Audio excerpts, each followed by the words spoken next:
On the 27th of June 1976, an Air France A300 Airbus bound for Paris from Tel Aviv was hijacked by Palestinian and German terrorists after a brief stop in Athens.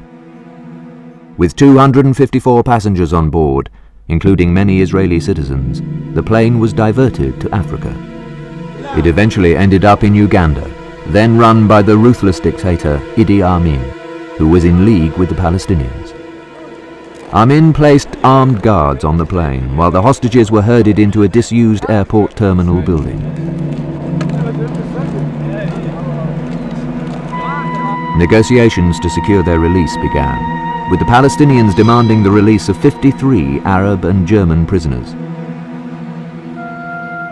Over the next few days, all the hostages, except the French aircrew and 95 Jewish passengers, were released.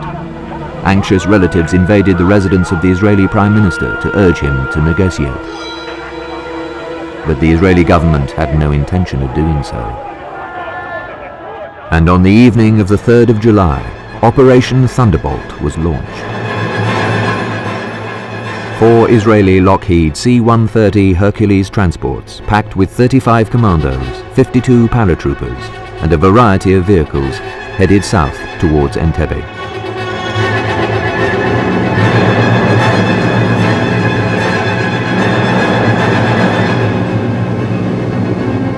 The lead aircraft dipped low over Lake Victoria and lined up for Entebbe Airport. It came in as if it were an ordinary commercial landing. The runway lights blazed and no one queried its approach.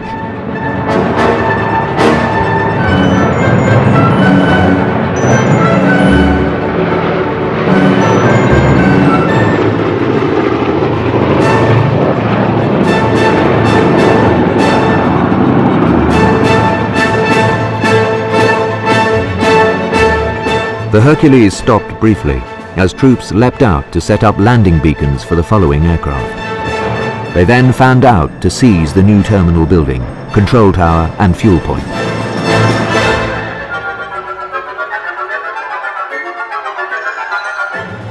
Meanwhile, the Hercules set off down the old runway.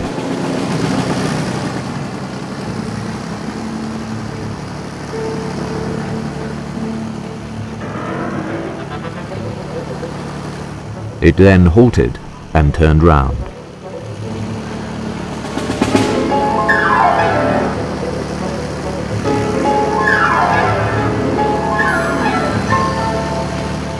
The rear ramp was lowered.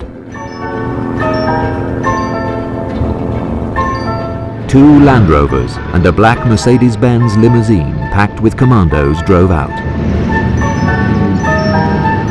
With their lights blazing, the 3 vehicles drove at a steady 40 miles per hour towards the old terminal as if they were President Amin's official motorcade.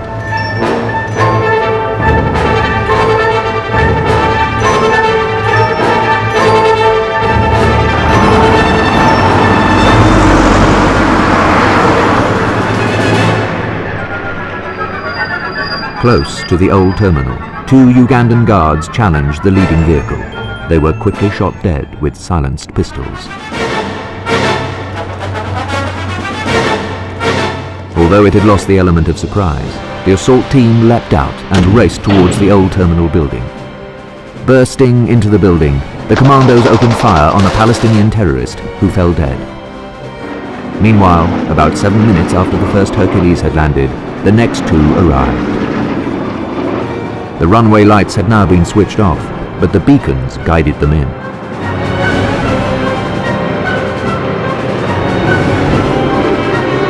These aircraft were carrying 4 Soviet-style armoured personnel carriers. Their task was to secure the main runway and fight off any Ugandan army counterattacks.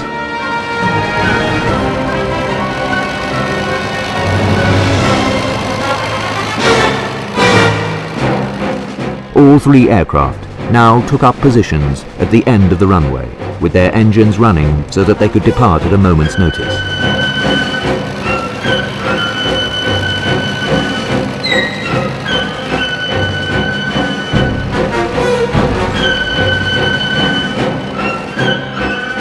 At the old terminal, the assault continued.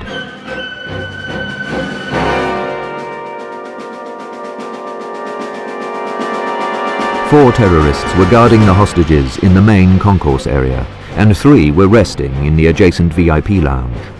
All were eliminated in minutes. Unfortunately, 3 of the hostages were killed in the crossfire between the terrorists and the commandos.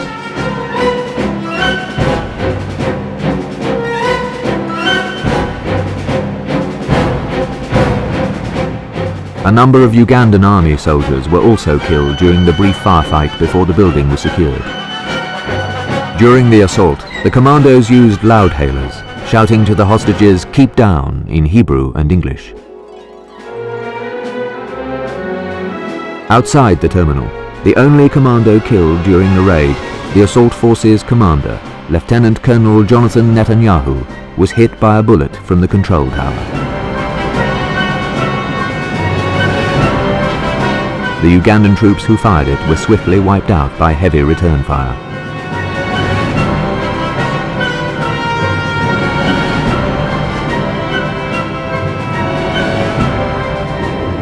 Two of the armoured personnel carriers then raced past to deal with the MiG fighters of the Ugandan Air Force, which were based on the other side of the airport, while a screening force covered the approaches.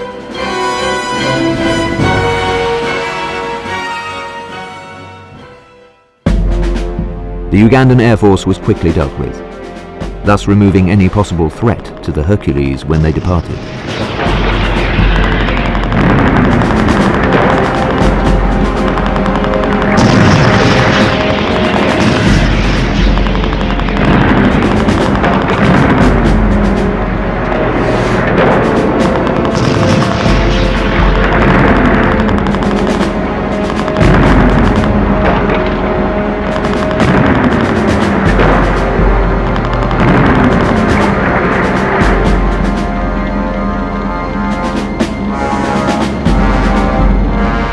It was now time to go.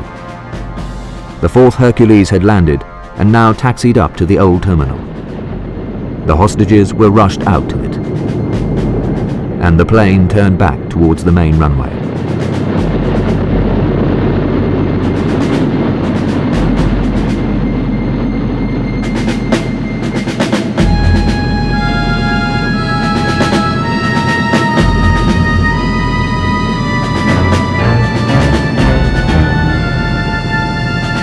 As it did so, the Mercedes and the Land Rovers took the remaining commandos back to the waiting aircraft.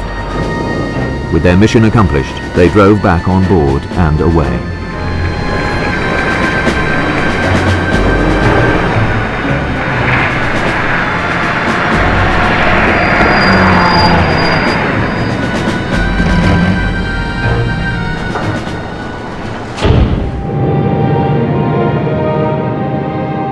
The Hercules carrying the surviving hostages arrived in Tel Aviv soon after midday on the 4th of July.